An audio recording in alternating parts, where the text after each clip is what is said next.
For this lab video, we will be using a 2000 Buick Century, and I will be showing you where the ECT is located. It is right here, where my finger is pointing. This sensor right here is the IAT sensor. The ECT here works just as similar as what we discussed in class as a negative coefficient thermistor. The PCM converts the resistance of the intake air temperature sensor to degrees, and using that, it adjusts fuel delivery and spark timing according to the incoming air density. It's also compared to the ECT at startup because it will help identify cold starts for the O2 sensor heater. So the 5-volt reference is coming up top from the PCM. It's going to go down. We've got the engine coolant temperature sensor right here. It's going to go down to the PCM again where we get our reading, and then the intake air temperature sensor is on the side here. It's lined up the same way. So looking at the different resistance values, starting off with the engine completely cold, has not run. Using my multimeter and my temperature probe, we're looking at 70 degrees is the temperature. So right now the resistance value should be anywhere from 11.4 to 12.6 ohms. After the engine was cold and we resistance tested this sensor, we got 12.4 for that sensor right there. The more that we run the engine and the warmer it gets, the resistance of it will go down. So at cold, it's near the top end of its spectrum right now, which was 12.4, I believe. But the more we run it, the warmer it gets, the more the resistance will go down. You can see our coolant and IAT temperature readings right here, and we're getting accurate readings, so we know the systems are working properly. This ECT sensor is a dual range ECT. See, the coolant is reading 97 degrees right now. If I unplug the ECT, it's going to drop down to negative 38, showing that the sensor is working properly when it's plugged in. Go ahead. So I will now demonstrate. If you look at the PID right there, the IAT's reading at 70, and if I pop it off, it drops down to negative 38, meaning that the IAT is functioning correctly. Get in there, you dirty bastard. For the resistance values on the IAT, it is also a dual range one. The resistance values range anywhere from 10 ohms of resistance to 15 ohms of resistance, depending on engine temperature and other factors. So the engine, we warmed it up, and we're going to test the resistance of the IAT right now. So if you can see on my multimeter, if I can get it right, we're on at about 3 ohms of resistance, which is pretty normal for a warmed up engine. The spec I said earlier was for engines from 50 degrees to 95 degrees, which is cold, so that's kind of where we're sitting right now. If we obviously started it up more, oops, sorry about that, we are going to get a lower value. Due to the age of the vehicle, this being almost a 22-year-old car, we are unable to see the voltage of these, but we can see that the engine coolant and the IAT here, you can see that they are operating indeed. There's the range, negative 40 to 248 degrees Fahrenheit. We can see, next we'll show you the voltage at both of the sensors. Here we're testing the voltage. Currently we got 2 volts coming off of it. The IAT sensor right there also reads in temperature. So right now we are going to check for engine coolant temp voltage. So we got 5 right there. If we go over here, our wonderful partner, testing it, 5 volts. Here we have the intake air temp IAT sensor at 3.348. Bring it over here. Oh, there's the glare. 3.358. Probing. So looking at the intake air temp volt here before, if you want to unconnect it, you'll see what it does.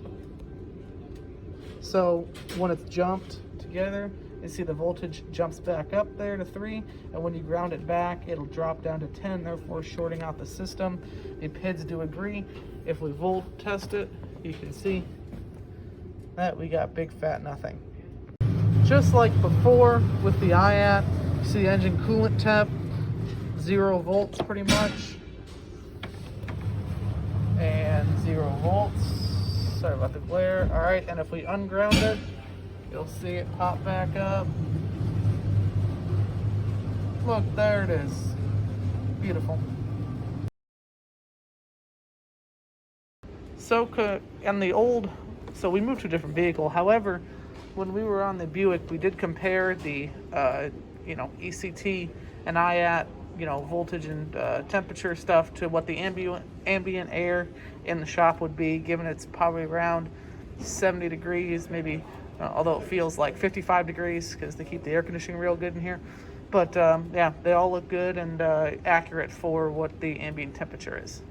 As we can see, the temperature of my hand holding on to the IAT there is dropping the voltage on it. You can actually see the lines in the graph move a little bit. That's kind of cool to see. We can see here that we can shut down the different fan speeds. Currently, our temperature is sitting around, hovering around 195. So the thermostat should open probably around, according to all data, should open right around 200, 205. Currently the thermostat is not open, but it should open up here in a second. During our various tests, we did see it set 2 codes, one being the intake air temperature sensor, and a P0118 for engine coolant temperature sensor circuit high. This is the Chrysler 300 with the SRT8 motor.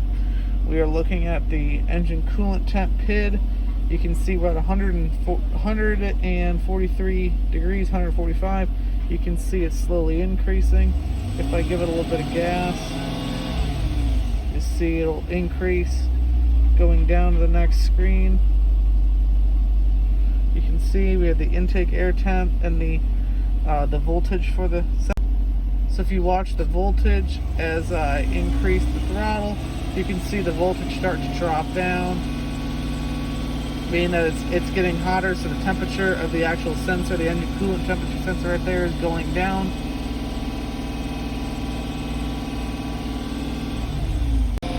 As you may be able to hear, I am currently revving the motor up to get the temperature up. Looking here, looking to see if we have a dual range ECT on this car. We do not. It has not had a voltage spike yet. So there's that.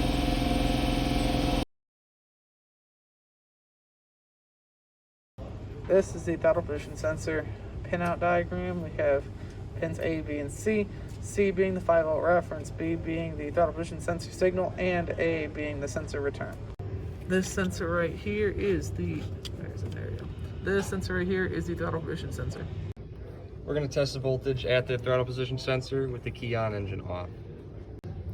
So when we press the throttle down, we can see a change in voltage on the voltmeter here when we're testing for the signal circuit. We are watching the sweep test of the ohms of the sensor, testing the resistance of it. So we have it pinned and we have it driven in here. So yeah, that's what we're getting. Right now, we are measuring our UPS signal voltage and our wire there, ground wire, and our power wire on the UPS signal. We're getting about 2 volts coming out of it right now. He's gonna rev it up. You can see the voltage start to drop a little bit. So as you can see, we're looking at the TPS voltage. So we're running, currently in that same range as we just were.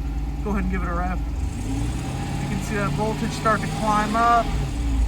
Just drop to 1 volt there.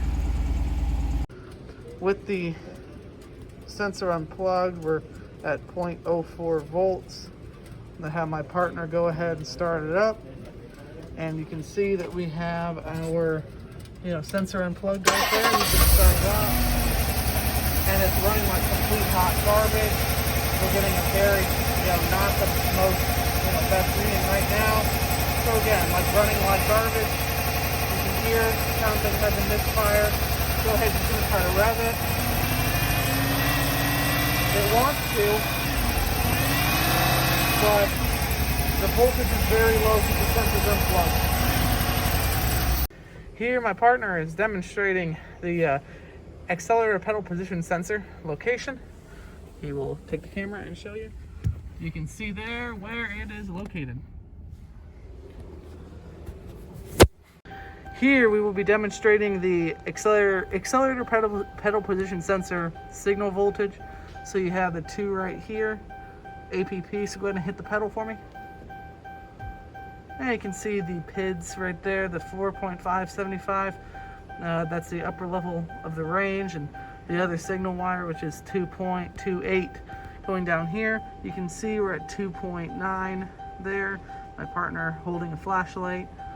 And once you let off the accelerator, you can see as he lets off, our PIDs drop back down to normal levels.